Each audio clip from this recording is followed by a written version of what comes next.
Hi friends, చాలామంది ఇన్స్టాగ్రామ్లలో message చేస్తున్నారు. ఏమనంటే అన్నా యాక్టింగ్ రావాలంటే ఏం చెయ్యాలి అని. న్యాచురల్గా నేను రెండు చెప్తాను. అంటే నేను పెద్ద యాక్టర్ని ఏం కాదు, న్యాచురల్గా రెండు చెప్తాను.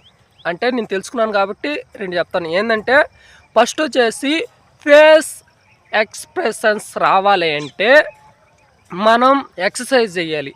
అంటే ఒంటికి కాదు, ఫేస్కి. అవునండి. ఇప్పుడు ఫేస్ ఎక్సర్సైజ్ ఎలా చేస్తారో తెలుసా? ఇట్టా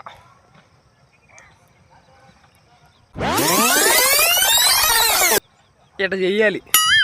తర్వాత రెండోది వచ్చేసి మనం అద్దంలో చూసి మనం మాట్లాడుకోవాలి. అద్దంలో మనం చూస్తూ ఈ కంట్రీ అప్పులు ఇలా ఎగరేయడం కానీ, మనల్ని చూస్తూ అద్దంలో ఎగరేయడం కానీ, కోపంగా ఇట్లా చూడడం కానీ, మళ్ళీ మనం చూసి ఇట్లా నవ్వుకోవడం కానీ ఇలా